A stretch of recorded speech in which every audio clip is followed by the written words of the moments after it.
बंधु, एक शेठ जी थे, रोज भगवान का अभिषेक करते थे।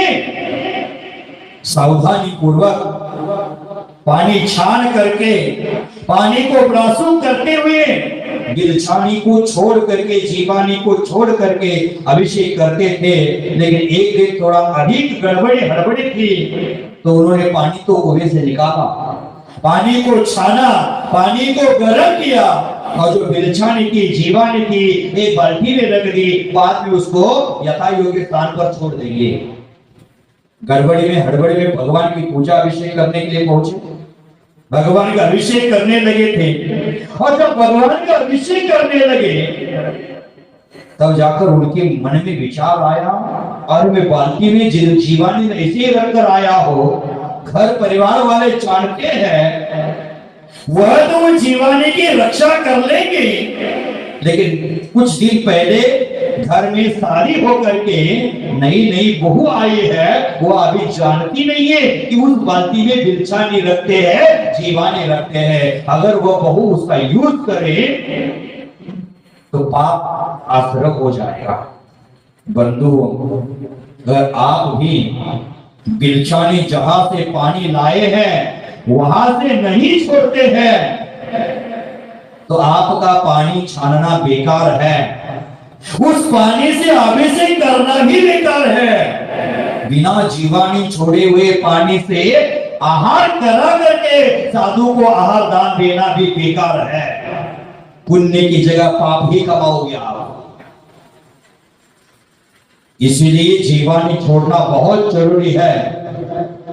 शास्त्रों में बहुत सारे उदाहरण ऐसे मिलते हैं कि जीवानी की एक बूंद भी जमीन पर गिराने से कितना पाप होता है। बंधुओं, वह शिव जी मंदिर में पूजा कर रहे थे और उनके ध्यान में आया कि बहू कहीं पानी का यूज न करे, जो जीवानी मैंने रखी है वो यत्र तत्र बिखेर ना दे, ऐसा विचार उसके मन में आता है। अब वो पूजा में मन नहीं लग रहा है, चंचल हो रहा है जीवों की रक्षा के लिए। आपका भी 9 बजे पार होता है तो आपका भी मन चंचल हो जाता है दुकान की चाबी के लिए, धन कमाने के लिए हमारा मन चंचल होता है। लेकिन उस शेठ जी का मन चंचल हो गया जीवों की रक्षा के लिए। अब वो पूजा करे कि पूजा छोड़कर घर भाग जाए? आप बताओ क्या करना चाहिए? लाखों रुपए की डाक लिए हैं, महाराज पूजा ही करेंगे, दिखावा करेंगे, नहीं, उन्होंने पूजा आदि अधूरी छोड़ दी और जीवों की रक्षा की ओर भागा। क्योंकि जीव रक्षा जैसा दूसरा कोई धर्म नहीं है। इसलिए महावीर भगवान ने दिव्य संदेश दिया है, अहिंसा परमो धर्मः, अहिंसा ही परम धर्म है, श्रेष्ठ धर्म है, दया ही परम धर्म है। इससे बड़ा कोई धर्म जगत में है ही नहीं। वो पूजा अभिषेक पूजन की थाल वही छोड़ा, घर की ओर भाग गया और घर में जाकर देखता है तो क्या उस बाल्टी में जीवानी नहीं थी, गिलछानी जो रखकर गया था वो वहां नहीं थी। तब जाकर उसका मन दुखी होता है, आहत होता है और नई बहू जो घर में आई थी उसको पूछता है कि बाल्टी में मैंने जो जीवानी रखी थी, जो पानी रखा था, उस पानी का तूने यूज किया है क्या? बहू जवाब में कहती है, हाँ पापा जी, मैंने उस पानी से कपड़े धोए हैं। सेठ जी बहुत दुखी हो गए, आहत हो गए। जीवों की हिंसा में जो दुखी होता है वही धर्मात्मा है, स्वयं की निंदा करता है। आज मैंने कितना बड़ा अपराध कर लिया, मेरे सांसारिक गड़बड़ी के कारण बिना जीवानी छोड़े हुए ऐसा ही मंदिर में पूजा करने भाग गया, मैंने बहुत बड़ा अपराध कर लिया। आग से पश्चाताप के अश्रु बहने लगते हैं, लेकिन वह जानता था मात्र पश्चाताप करने से मेरा पाप तो धुलने वाला नहीं है। पश्चाताप के साथ मुझे दिगंबर संत के पास जाकर प्रायश्चित लेना चाहिए, तभी जाकर मेरे पापों का कुछ अंशों में प्रक्षाल हो सकता है। ऐसा सोच करके शिव जी मन में संकल्प करते हैं कि जब तक मैं इस महान अपराध प्रायश्चित नहीं करूंगा, प्रायश्चित नहीं लूंगा, तब तक मेरे अन्न पानी का त्याग है। देख लेना प्रायश्चित के लिए कितना बड़ा त्याग कर दिया, कितना बड़ा संकल्प कर दिया। आप लोगों को भी आपके द्वारा कोई दोष हो जाता है तो उसका प्रायश्चित तुरंत कर देना चाहिए। मैं हमेशा कहता हूं प्रायश्चित आत्म प्रक्षालन का साबुन है, उसे तुरंत लेना चाहिए, प्रायश्चित को करना चाहिए, तभी जाकर हमारा आत्म प्रक्षालन होगा। बंधु, आज हम यहाँ पूजा करने बैठे हैं और बचपन की भी मेरी कोई गलती याद आ गई तो पूजा की थाली वही छोड़ देना, पहले प्रायश्चित कर लेना।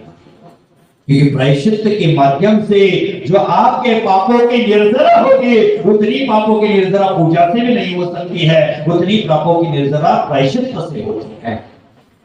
साधु संतों को भी साधु बनने के बाद गृहस्थ जीवन में भी पाप किया हो, दोष किया हो तो उसका प्रायश्चित तुरंत देना चाहिए, तभी जाकर वो पापों का प्रक्षालन करके, कर्मों का नाश करके अपने परिणामों को विशुद्ध बना सकता है। बंधु, उस शिव जी ने संकल्प किया, जब तक मैं प्रायश्चित नहीं करता हूं, किसी दिगंबर संतों के पास जाकर प्रायश्चित का ग्रहण नहीं करता हो, तब तक मैं अन्न पानी का त्याग करूंगा। आप लोग प्रायश्चित करते हो क्या? करते हो तो कैसे करते हो? भगवान के सामने आते हो, मनानुकूल प्रायश्चित लेती हो, भगवान मेरे द्वारा ये दोष हो गया है, मैं 10 नमोकार मंत्र की माला फेरूंगा। अथवा साधुओं के पास भी जाते हैं और कहते हैं कि महाराज श्री फलाना चंद्र व्यक्ति ने ऐसा दोष किया है, उसका क्या प्रायश्चित होता है? मैंने स्वयं ने किया है बोलता नहीं है, दूसरे पर आरोप करता है कि एक व्यक्ति ने ऐसा दोष किया है, उसका प्रायश्चित क्या है? अगर हल्का फुल्का दे दिया तो बोलते हैं महाराज मैंने नहीं किया है, और भारी उपवास का दे दिया तो बोलता है महाराज जी, दूसरे महाराज जी को ढूंढ लेता है। सस्ता माल मिलता है राशन की दुकान में, राशन की दुकान खोजता है, लेकिन मैं कहता हूं शीतल सागर की कोई राशन की दुकान नहीं है, रत्न हीरो की दुकान है। वो आज जो रत्न हीरा खरीदेगा उसको मोक्ष का राही जरूर बनेगा, मोक्ष का मार्ग जरूर। तो वह शिव जी संकल्प करते हैं कि जब तक मैं प्रायश्चित नहीं करूंगा तब तक मैं अन्न जल का त्याग करता हूं। अपने व्यापारिक व्यस्तता को छोड़ करके, पारिवारिक व्यस्तता को छोड़ करके वह पड़ोस के गांव में साधु विराजमान थे, संघ विराजमान था, उस साधु संघों के पास जाते हैं और अत्यंत भक्ति भाव से नमस्कार करते हैं और मुनिराज से कहते हैं, हे मुनिराज, मेरे द्वारा आज बहुत बड़ा अपराध हो गया है। मेरे द्वारा बाल्टी में जो गिलछानी रखी थी, जीवानी रखी थी, उसके द्वारा मेरी बहू ने आज कपड़े धोए हैं। मेरे द्वारा बहुत बड़ा पाप हो गया है, बड़ा अपराध हो गया है, मुझे प्रायश्चित देकर शुद्ध करो। देख लेना प्रायश्चित किनसे लेना चाहिए?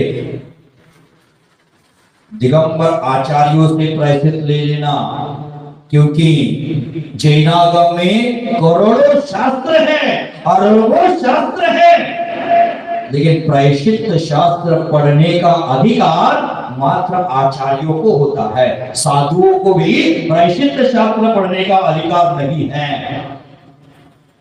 अगर कोई साधु मान लो ये प्रायश्चित शास्त्र है और पढ़ने के हिसाब से हाथ नहीं लेता है तो उस साधु को एक उपवास का प्रायश्चित कहा है, अगर पढ़ेगा तो क्या स्थिति हो जाएगी बताओ। तो हमें प्रायश्चित कैसे लेना है? दिगंबर आचार्यों से प्रायश्चित लेना चाहिए, और जो भी कितना भी घिनौना दोष हो, निंदनीय दोष क्यों ना हो, फिर गुरु को जाकर कहना चाहिए, उसके सामने कभी कुछ छुपाना ही नहीं चाहिए। आपको यही ना लगे कि गुरु मेरा दोष दूसरे को बताएंगे और मेरी निंदा हो जाएगी। जो शिष्य के दोष दूसरों को बताता है वो आचार्य ही नहीं होता है। आचार्यों के 36 गुण के साथ साथ 8 विशेष गुण होते हैं, उसमें अपरिश्रावी गुण है, अपीडकत्व गुण है वो गुण होता है जैसे गर्म तवे में पानी गिर जाता है वही का वही नष्ट हो जाता है, उसी प्रकार एक शिष्य के दोष सुनते हैं और वही के वही वो भूल जाते हैं, वही आचार्य। तो आचार्यों के द्वारा हमें हमेशा प्रायश्चित लेना चाहिए। उस सेठ जी ने आचार्य से अपना दोष कहा, प्रायश्चित मांगा, तो महाराज ने प्रायश्चित दिया, बेटा आज तेरे द्वारा ये जीवाने का मिसयूज हुआ है, बिलछानी से कपड़े धोए गए हैं, तू एक प्रायश्चित कर लेना, उसी प्रायश्चित से तेरा पापों का प्रक्षालन हो जाएगा। क्या कहा होगा प्रायश्चित? 2 माला कर देना, मीठे का त्याग कर देना, 4 दिन उपवास कर लेना? नहीं, महाराज जी ने उसको प्रायश्चित दिया, एक साथ 84,000 मुनि को आहार दान दिया। समझ रहे हो सुरेंद्र? बिलछानी गिराने का पाप कितना है, आप सब लोग ध्यान से सुन लेना। क्या कहा विजय भाई जी? 84,000 मुनिराज को एक साथ आहार दान करना, तब तेरे पापों का प्रक्षालन हो जाएगा। अब सेठ जी सोचने लगा, आज अगर कोई बिलछानी गिराता है तो भारतवर्ष में तो 84,000 साधु नहीं है, उसका पाप प्रक्षालन आप कहां करोगे? उसके पाप की मात्रा को कैसे घटाओगे? तो सेठ जी सोचने लगा, सोच में डूब गया, ये कैसे संभव है? 84,000 साधु कहां से मुझे मिलेंगे? अगर मिल भी जाते हैं तो 84,000 साधुओं का मेरे घर में पड़गान हो जाए, ये कोई संभव है? गांव में अन्य भी भक्तगण हैं, अन्य लोगों ने भी चौके लगाए हैं, 84,000 साधु मेरे घर में कैसे आ सकते हैं? और आ भी जाएंगे तो 84,000 साधु में अकेला एक साथ आहार कैसे दे सकता हूं? सोच में डूबा है और गुरु से निवेदन करता है, गुरु जी आपने अपने आगमानुसार प्रायश्चित दे तो दिया है, लेकिन आज वर्तमान के परिवेश में ये संभव ही नहीं है, आप मुझे दूसरा कुछ प्रायश्चित दे देना जो संभव हो, आज वर्तमान में उसको मैं कर सकूं, ऐसा प्रायश्चित दे देना। तब आचार्य महाराज जी ने दूसरा प्रायश्चित उसको दे दिया, तू अपने घर में ऐसे विवाहित दाम्पत्य को भोजन कराना जो शादीशुदा है फिर भी ब्रह्मचर्य का पालन करते हैं, ऐसे जोड़ा को घर में आना। अब ये संभव है? शादी तो हो गई है और शादी होने के बाद शादीशुदा होकर भी पति पत्नी का संबंध न हुआ हो, वर्षों से एक साथ रहकर भी ब्रह्मचर्य का पालन करते हो, किसी व्यक्ति को आहार दान करना। अब से सोचते हैं ये कैसे संभव होगा? महाराज जी से पूछता है, महाराज जी मैं तो हजारों करोड़ों लोगों को भोजन खिलाऊंगा, मेरे घर में धन संपत्ति की कोई कमी नहीं है, हजारों करोड़ों लोगों को भोजन खिलाऊंगा, लेकिन ऐसा जोड़ा कहां से खोजूंगा कि जो शादीशुदा है और ब्रह्मचारी है? मैं गांव में डंका भी नहीं पिटवा सकता, माइक लेकर किसी को बोल भी नहीं सकता आप शादीशुदा और ब्रह्मचारी है क्या, वो लोग मुझे पागल समझने लगेंगे, मैं कैसे संभव है, कैसे खिलाऊंगा? तो मुनिराज कहते हैं तो रोज एक एक जोड़ा को खाना खिलाता जाओ, सुबह एक जोड़ा, दोपहर में एक जोड़ा, शाम को एक जोड़ा, संभव हो तो दिन में 10 बार एक एक जोड़ा को बुला देना और उनको भक्ति भाव से भोजन खिला देना, आहार दे देना। जिस दिन जो विवाहित जोड़ा है और ब्रह्मचर्य व्रत का पालन करता है, जिस दिन तेरे घर में आहार हो जाएगा उस दिन तेरे घर का चंदोबा चंद्र जैसा चमकने लगेगा, सफेद सफेद हो जाएगा, समझ लेना कि वह जोड़ा विवाहित होकर भी ब्रह्मचारी है। आज हमारे घरों से चंदोबा गायब हो गए हैं। जैनाचार्यों ने 7 जगह चंदोबा लगाने की आवश्यकता बताई है, उसमें भगवान के ऊपर चंदोबा होना जरूरी है। जहां भोजन बनाते हैं वहां भी चंदोबा लगाना आवश्यक है। चंदोबा क्या होता है? पता है ना आपको, ऊपर कपड़ा टांगना जरूरी है, लेकिन आज बोलते हमारा छत है, हमारा ढलाई का साफ सुथरा छत है, चंदोवा बांधने की क्या आवश्यकता है। बंधु, इस छत से छिपकली इधर उधर भागती है, गलती से छिपकली भोजन में गिर जाएगी और वो भोजन आप करोगे तो तुरंत स्पॉट पर मर जाओगे, क्योंकि वह जहरीला होता है। मात्र कपड़े पर ही छिपकली इधर उधर जाती नहीं है, इसलिए हमारे भोजन कक्ष में हमेशा चंदोवा होना चाहिए। और होना चाहिए इसका मतलब आज लगा दिए और साल के बाद बदल दिए, ऐसा नहीं, बीच बीच में देखना भी चाहिए, नहीं तो पक्षी उसके ऊपर घोंसला बना देंगे, जीव उत्पत्ति हो जाएगी, इसलिए बीच बीच में वह देखना भी जरूरी है। तो चंदोवा सफेद हो जाएगा, चंद्रमा जैसा चमक जाएगा, बता दिया। अब एक ऐसा करके दो दिन में 100-200 जोड़ा को खाना खिलाता रहा, बहुत दिन निकल गए, लेकिन चंदोवा को सफेद नहीं हुआ, चांद जैसा चमक नहीं रहा है। फिर भी गुरु वचनों पर उसका भरोसा था, उसने सोचा गुरु ने जो प्रायश्चित दिया है तो कभी ना कभी मेरा पूरा होगा, और नहीं भी होगा तो इन लोगों को मैं दान दे रहा हूं, आहार दान दे रहा हूं, उसका तो पुण्य मुझे अवश्य मिलेगा। ऐसा सोच कर वो खिलाता है। और एक दिन उसके जीवन में आता है कि रोज एक व्यक्ति को खिला रहा है। गांव के लोग भी सोचने लगे एक साथ क्यों नहीं बुला रहा है, एक लोगों को क्यों बुला रहा है। लेकिन शेर जी बता भी नहीं सकते थे, पूछ भी नहीं सकते थे। हजारों लाखों करोड़ों लोगों को भोजन कराया, लेकिन चंदोवा सफेद नहीं हुआ। उसके जीवन में एक दिन ऐसा आया,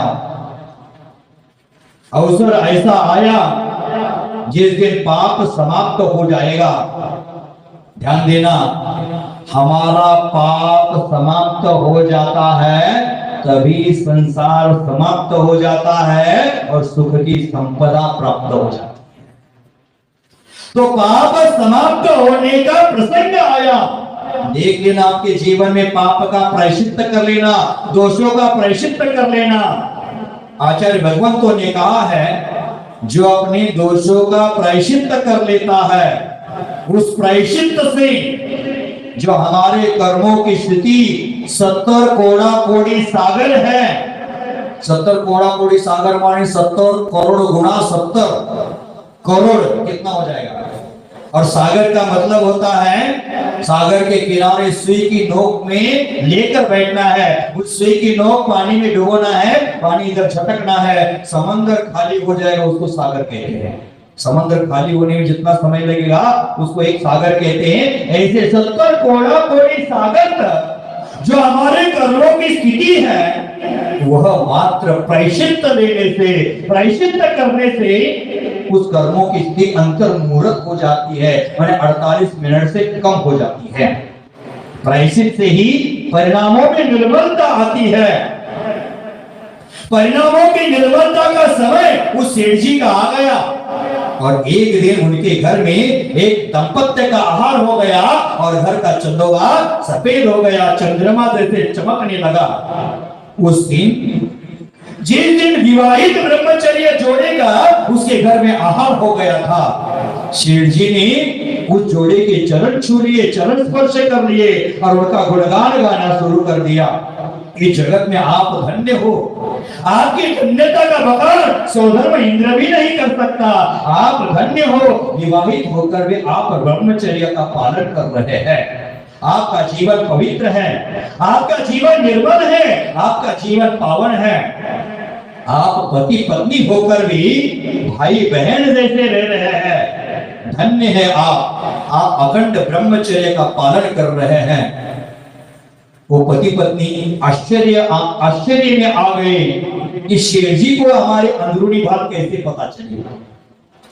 उन दोनों ने संकल्प किया था कि जिस समय हमारे दोनों के ब्रह्मचर्य का राज खुलेगा उस दिन हम दीक्षा ले लेंगे। पूर्व जन्म का संबंध था, शादी तो हो गई, लेकिन वह ब्रह्मचर्य व्रत का अखंड पालन करके रहे। बंधुओं, वह जब शिक्षा ग्रहण करने के लिए किसी माता जी के पास वह लड़की थी। उस समय शिक्षा के बदले में गुरु दक्षिणा के रूप में उस लड़की ने माता जी से कृष्ण पक्ष का ब्रह्मचर्य व्रत लिया था।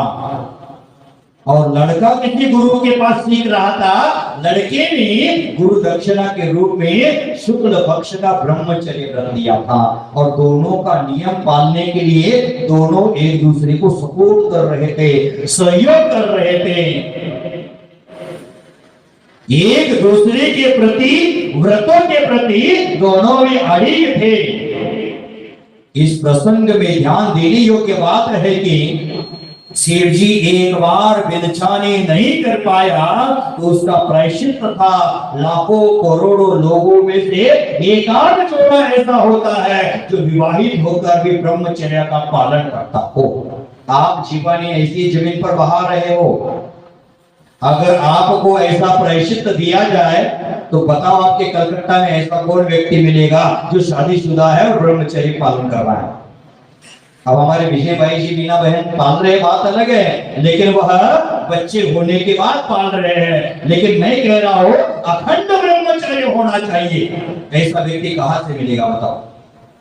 बंधुओं ध्यान रहे, एक बार विरचानी करने का पुण्य 84,000 मुनिराजों को आहार देने का है। क्योंकि मुनिराज ने पहले प्रायश्चित दिया था कि 84 मुनिराज को आहार दान करो, तेरा पाप का प्रक्षाल हो जाएगा। भले आपने वो पाप नहीं किया है तो 84,000 मुनि को आहार दान करने का पुण्य आपको मिलेगा विरचानी जीवानी सही ढंग से सही स्थान पर छोड़ने से। आप लोग अभिषेक करते हैं, आपको पता है विरचानी कहाँ छोड़ी जाती है, जीवानी कहाँ छोड़ी जाती है। बंधुओं हमें विचार करना चाहिए, जीवानी का एक बूंद जमीन पर गिरने से, विरचानी का एक बूंद जमीन पर गिरने से, अनछना पानी एक बूंद जमीन पर गिराने से कितना पाप लगता है। क्योंकि पानी की एक बूंद में विज्ञान कहता है 36,450 जीव है। अमेरिका ने नई खोज की है कि पानी की बूंद में 5 लाख जीव हैं। ये त्रस्त जीवों की संख्या है, एक इंद्र जीव अलग है। जैनाचार्य कहते हैं पानी की एक बूंद में असंख्यात जीव होते हैं। अगर पानी के एक बूंद के जीव भ्रमर बराबर हो जाएगी, घोड़े बराबर हो जाएगी, तो 3 लोक में उनको जगह नहीं मिलेगी। इतने जीव पानी की एक बूंद में है। और एक बार हम सोच जाते हैं तो अनछना 15 लीटर पानी यूज करके आते हैं, एक गिलास में 15 लीटर पानी यूज करते हैं। कितना पाप कमा रहे हैं। उस पाप का प्रक्षालन करने के लिए ऐसे जोड़े को आपको आहार देना पड़ेगा, अथवा एक साथ 84,000 मुनियों को आहार दान करना। और ये एक बार का प्रसंग है, हम जीवन में कितनी बार ऐसा करते। बंधुओं पुरुष लोगों को मैं कहता हूं, आप घर में जाते हो, भोजन करने बैठते हो, उसके पहले पत्नी से पूछ लेना पानी छानकर भोजन किया है क्या, विरचानी छोड़ी है क्या, पूछ लेना। नहीं तो वह भी पाप आपको लग रहा है। अनछना पानी यूज करने का आपको दोष लग रहा है, विरचानी बिना छोड़ा पानी यूज करने का दोष लग रहा है। तो बंधु हमें अपने जीवन में जीवानी सही ढंग पर करने के लिए कोई खर्चा नहीं होता है। बिना खर्चा वाला कोई धर्म है तो जीवों की रक्षा। बंधु आपने धीवर देखा होगा, मछुआरा देखा होगा। जो मछुआरा साल भर में जितनी मछलियों को पकड़ता है, एक दिन में हजारों पकड़ता होगा, साल भर में जितनी मछलियों को पकड़ता है उससे कई अधिक गुना पाप एक जीवानी की बूंद जमीन पर गिराने से होता है। तो हम अपने जीवन में फोकट का धर्म करना नहीं चाहते हैं, खर्चा करके लाखों करोड़ों की डाक लेकर के दूसरों को दिखाने वाला धर्म करते हैं। बंधुओं, आप व्यवस्था स्वयं की बना लेना।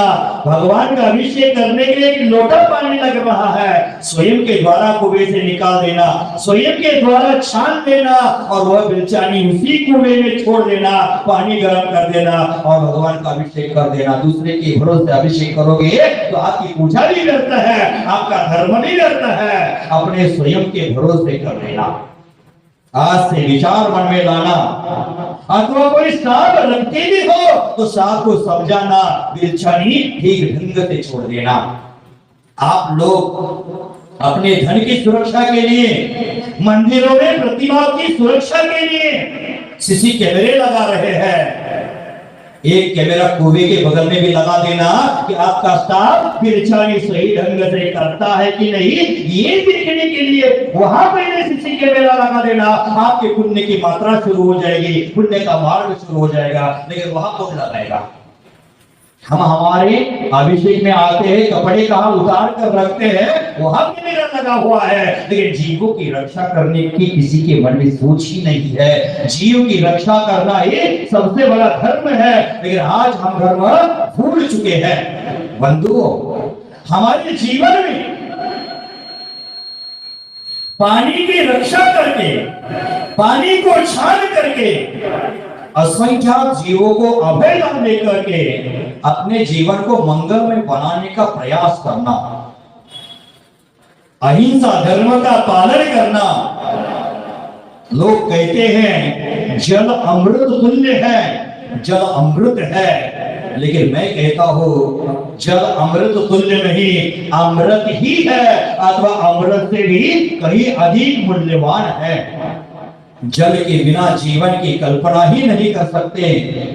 जहां जल है वही प्रकृति की सुंदरता है। जल ही वह कारण है जिससे यह धरती प्रत्येक प्राणी और प्रत्येक व्यक्ति को जीवन जीने का अवसर देती है। हमारे जीवन में संकल्प करना चाहिए, हम सबको जल बचाना है। आपके आने वाले कल को सजाना है। हम सबको जल बचाना है, आपके आने वाले कल को सजाना है। जल बचाने का करो जतन, जल बचाने का करो जतन। ये है जीवन का अनमोल रतन, यही है जीवन का अनमोल रतन। आप अपने जीवन में जल रूपी रत्न को बचाने का प्रयास करें। मनुष्य के जीवन में इस पृथ्वी पर जल अन्न सुभाषित 3 रत्न है, ये 3 रत्नों को सुरक्षित करने का प्रयास करें। आप लोग आज से ध्यान देंगे कि जीवन की एक बूंद भी जमीन पर गिरने नहीं देंगे, व्यर्थ पानी बहाएंगे नहीं, जरूरत से ज्यादा पानी का यूज नहीं करेंगे। ये संकल्प कर देना। आपका